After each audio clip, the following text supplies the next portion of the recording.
The Twisted and the Twilight DLC was announced about a week ago, and I wanted to get more details before I made a video on it.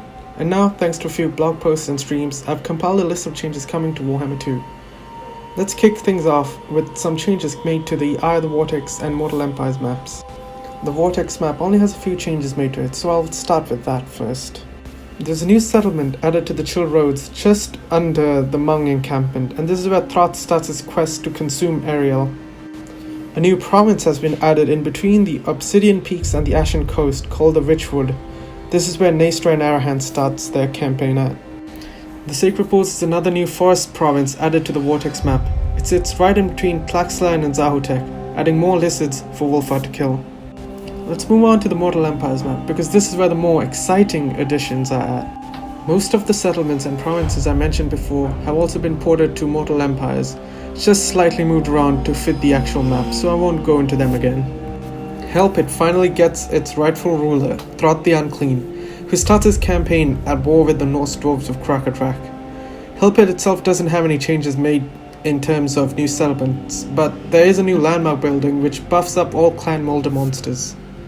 There's a new forest tucked in between Akendorf and Karazikarak called the Forest of Gloom, and also another forest in between Talabeclan and Ostermark called the Griffinwood. This is where the new FLC Lord Drycha starts at. Loran Forest, Orion's Camp, and Athaloran itself remain unchanged, but they do count towards the forests, bringing it up to a total of 8 forests in the Mortal Empires map. And finally, the land beyond the World's Edge Mountains, which was previously unpassable, has now been opened up, meaning we can now travel from the Chaos Wastes to the Badlands and vice versa. This new piece of land has been split into 2 sections: the Northern Darklands, which consist of Karak Vlag, Seepgore, and the Silver Pinnacle, and the Southern Darklands, which consist of Deadrock Gap and the Desolation of Drakenmoor. This also opens up a few new paths to the Chaos Wastes, Rictus Clan Nest at Crookback Mountain and Mount Silverspear, and into the Northern World's Edge Mountains, into Angrim Iron Fist, and to Azag the Slaughterer. A few new factions have also been introduced to fill up some of these new settlements.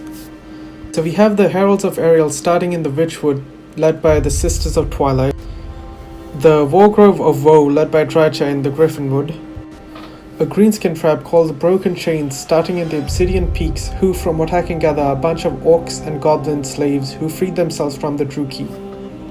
A forest goblin tribe called the Creeping Death starting in the Forest of Gloom, a bunch of lizard men called the Wardens of the Living Pools guarding the Sacred Pools province, a Skaven faction called Clan Grittus starting at Seepgore, and finally a new vampire faction called the Lamian Sisterhood, which pretty much confirms that Neferata will be coming as a DLC, either this game or in Warhammer 3. And those are all the new factions and regions added in this update. So let's move on to the next topic. The Wood Elf rework is also coming in this update, and I'll go over it briefly because I want to keep this video relatively short. The Amber system has been completely changed. Upgrading buildings or getting elite units no longer cost Amber. It is only used in the Technologies tab, and the only way to acquire Amber is to heal the 8 forests around the world by securing the lands around the forest called Heartlands, by either taking over the land yourself or asking one of your allies to tend the lands for you. Drycha will have a few unique units and variants for her own faction to help wage war on those damn pointy-eared invaders, and she can do this with the help of Durthu's pissed off brother Tree Hitler, or more commonly known as Coadil, who comes as a legendary hero. Speaking of Durthu, his faction along with Drycha will have access to a unit upgrade system similar to the Greenskin scrap mechanic, and this only applies to tree spirits like Dryads, Treemen, and Treekin. This is not available for any other Wood Elf faction, just for Durthu and Drycha. The Wood Elves can now use the Deep Roots to fast travel from forest to forest with a cooldown of 10 turns, but it can be reduced to about 5 turns through technologies or healing a forest. And all Wood Elf factions will have access to Ariel, the Queen of the Wood Elves, as the legendary hero, except for Drycha because she already has Coadil. Before I finish this video off, I will mention a few minor changes coming to all factions.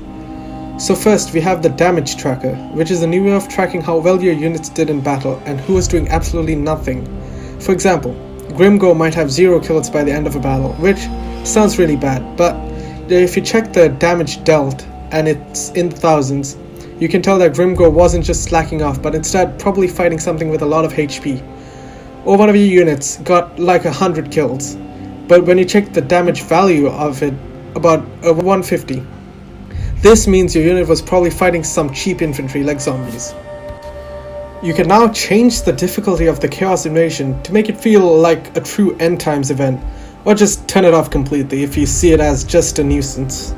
Projectiles now have a grace period for about 1.2 seconds, which basically means they can travel through trees without being interrupted or blocked at all. Meaning you can now place your archers or guns at the edge of a forest and completely obliterate units before they can even get to you. And also, footlords will not be flung across half the map anymore when they get charged by cavalry, which is great. So yeah, this DLC is looking really good so far, and CA has confirmed we'll get one more DLC after this to finish off Warhammer 2. I hope you enjoyed the video, and I'll talk to you all later.